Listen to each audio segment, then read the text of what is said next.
વિજાપુરમાં આઘાતજનક એક કિસ્સો પ્રકાશમાં આવ્યો છે। બીજા જ ધોરણની અંદર ભણતી બાળકીને ઇન્જેક્શન આપવામાં આવ્યો હોય તે પ્રકારનો આરોપ, જેમાં સ્કૂલની પાછળ લઈ જઈ અને બાળકીને ઇન્જેક્શન આપવામાં આવ્યું હોય તે પ્રકારનો આરોપ લગાવાઈ રહ્યો છે।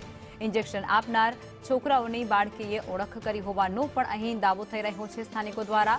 બીજા ધોરણની અંદર ભણતી બાળકીની છેડતી કરાઈ હોવાનો સ્થાનિકોએ મસમોટો દાવો કર્યો છે અને આ સાથે જ શિક્ષકો પર ઘટનાને ગંભીરતાથી ન લેવાનો પણ વાલીઓ દ્વારા આરોપ લગાયો છે।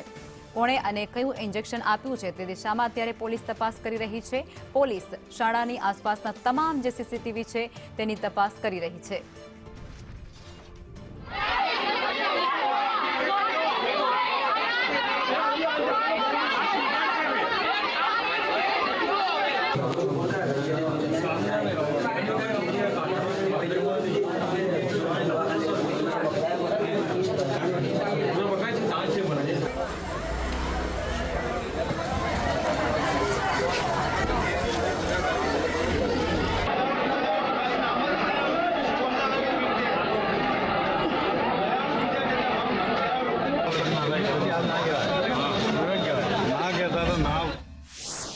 સાહેબ, એક નાની છોકરી હતી, બીજા ધોરણમાં ભણતી હતી।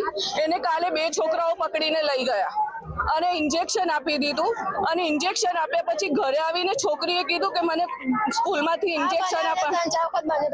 ઇન્જેક્શન આપવામાં આવ્યું છે। તો એની મમ્મીએ સ્કૂલમાં ફોન કર્યો કે સાહેબ આજે શેનું ઇન્જેક્શન આપવામાં આવ્યું, તો કે સ્કૂલમાં કોઈ પણ ઇન્જેક્શન આપવામાં નથી આવ્યું। તો એના પેરેન્ટ્સ સ્કૂલમાં આવ્યા તરત જ અને બધા છોકરાઓને બોલાવવામાં આવ્યા। ત્યારે બોલાવવામાં આવે તો એ છોકરીએ બરાબર એ છોકરાને બતાવ્યું કે આ બે છોકરાઓએ મને ઇન્જેક્શન આપ્યું છે અને મારા સાથે છેડતી કરી છે।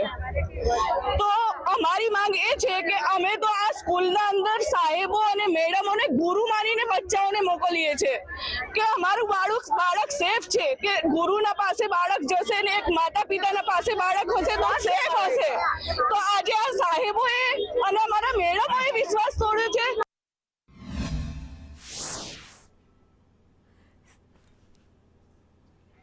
સંવાદદાતા પાયલ અમારી સાથે જોડાઈ ચૂક્યા છે।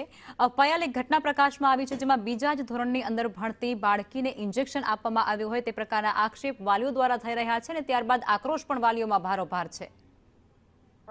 ચોક્કસ વિજાપુરના ચોકામાં જે ઘટના સામે આવી છે, ધોરણ 2 માં ભણતી 8 વર્ષની બાળકી છે તેને ઇન્જેક્શન આપવામાં આવ્યું છે।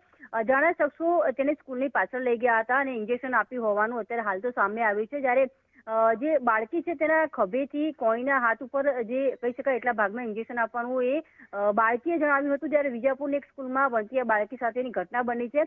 અજાણ્યા કોઈ શખ્સો હતા જેમણે આ બાળકીને ખભે હાથ મૂક્યો અને ઇન્જેક્શન આપ્યું હોવાનું અને તેમને અડકપરા કરાયા હોવાનું પણ સામે આવ્યું છે। તેની માતાએ પણ તે જણાવ્યું છે અને બાળકીને વડનગર સિવિલમાં સારવાર અર્થે લઈ જવામાં આવી હતી અને ત્યારબાદ જે સમગ્ર ઘટના છે તે પોલીસ ત્યાં પહોંચી હતી અને પોલીસે તેમના નિવેદન લીધા છે। જે સીસીટીવી છે તેના આધારે પોલીસ અત્યારે હાલમાં જે અજાણ્યા છોકરાઓ હતા તેમના વિરુદ્ધમાં પોસ્કોની જે કહી શકાય તે એક્ટ દાખલ કરી છે, પરંતુ હજુ સુધી એ યુવકો કોણ છે તે સામે નથી આવ્યું। અત્યારે હાલમાં પણ પોલીસે સીસીટીવીના આધારે યુવકોને પકડવાની તજવીજ હાથ ધરી રહી છે।